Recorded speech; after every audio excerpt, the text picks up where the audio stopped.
মূল্যবৃদ্ধি ৰোধ কৰুক বিজেপি সৰকাৰ হাই হাই বিজেপি সৰকাৰ হাই হাই।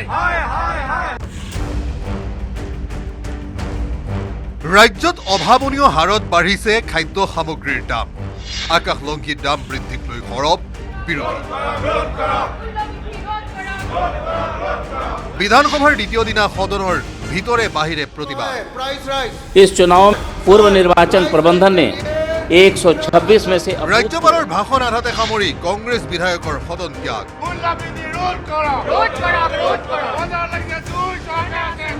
নিৰ্বাচনৰ পাছতে বজাৰত অত্যাৱশ্যকীয় সামগ্ৰীৰ দাম বৃদ্ধি কৰাৰ অভিযোগেৰে অধিৱেশনৰ দ্বিতীয় দিনা চৰকাৰৰ বিৰুদ্ধে প্ৰতিবাদ সাব্যস্ত কৰিলে বিৰোধীয়ে। আমি কংগ্ৰেছ বিধায়িনী দল ৰাইজৰ লগত আছো। ৰাইজৰ সমস্যা সমাধান কৰাৰ কাৰণে আমি সদায় সৰব ভূমিকা পালন কৰিম বুলি ইতিমধ্যে আগতেও কৈছো ৰাইজক, আপোনালোককো কৈছো। সকলো বয় বস্তুৰ খোৱাৰ পৰা পিন্ধাৰ পৰা আৰম্ভ কৰি যিমান মূল্য হৈছে, ডিজেল পেট্ৰলৰ পৰা ৰন্ধন গেছৰ পৰা আৰম্ভ কৰি এই চৰকাৰৰ কোনো কাণ সাৰ নাই। মূল্যবৃদ্ধি ৰোধ কৰাৰ কাৰণে কোনো পদক্ষেপ লোৱা নাই।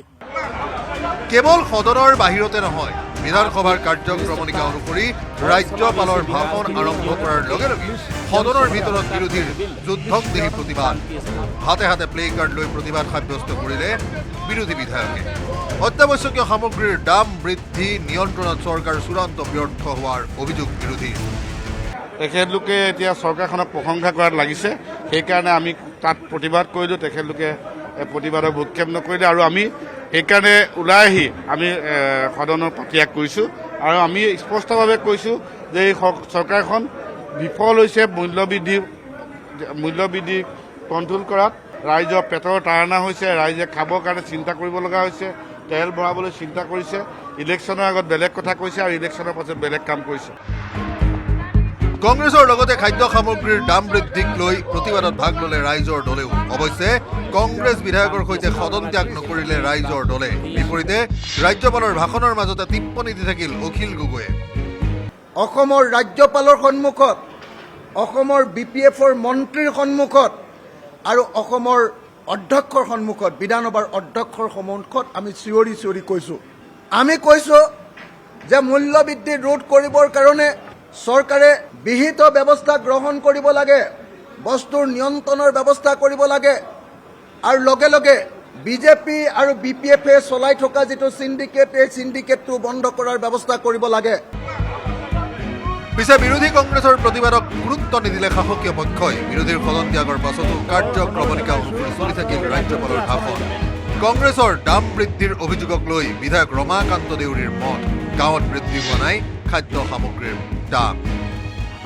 আমাৰ গাঁৱৰ মানুহবিলাকে কেতিয়াও নাজানে আৰু গাঁৱৰ মানুহবিলাকৰ তাত এতিয়াও বহা নাই, মিছা কথা কৈছে। এইটো কথা গাঁৱত মূল্য বৃদ্ধি হোৱা নাই। আৰে হোৱা নাই। আমি মই নিজে খেতি কৰোঁ, নিজে উৎপাদন কৰোঁ। কিন্তু গাঁৱৰ মানুহে চিলিণ্ডাৰ পোৱা নাই। কিয় পাই আছে? কোনে কৈছে নাই পায়? আৰে গাঁৱৰ মানুহ চিলিণ্ডাৰ নাপালে বা হৈ জ্বলাব কি আছে?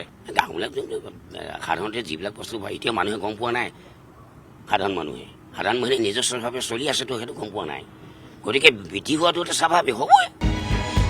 আনহাতে সামগ্ৰীৰ দাম নিয়ন্ত্ৰণ কৰিবলৈ দেশৰ প্ৰধানমন্ত্ৰী আৰু ৰাজ্যৰ মুখ্যমন্ত্ৰী আছে বুলি মন্তব্য বিধায়ক জিতু গোস্বামী। কংগ্ৰেছে ঘৰখন ঠিক কৰক, মূল্যবৃদ্ধি চিন্তা কৰিব নালাগে। মূল্যবৃদ্ধিৰ কাৰণে প্ৰধানমন্ত্ৰী আছে, মূল্যবৃদ্ধিৰ কাৰণে মুখ্যমন্ত্ৰী আছে, মূল্যবৃদ্ধি ডেফিনেটলি কণ্ট্ৰল। এনেদৰে ষষ্ঠদশ বিধানসভাৰ দ্বিতীয় দিনা সদনৰ বাহিৰে ভিতৰে দেখিবলৈ পোৱা গ'ল দাম বৃদ্ধিৰ বিৰুদ্ধে প্ৰতিবাদ। কেমেৰাত সঞ্জয় আৰু প্ৰভাসৰ সহযোগত অলেন ভট্টাচাৰ্যৰ নিউজ 18 অসম নৰ্থ। আপুনি বিচৰা বাতৰি পাব কেৱল নিউজ 18 এপত। নিউজ 18 এপ ডাউনলোড কৰিবলৈ স্কেন কৰক এই QR কোড। গুগল প্লে ষ্টৰতো পাব এই নিউজ 18 এপ।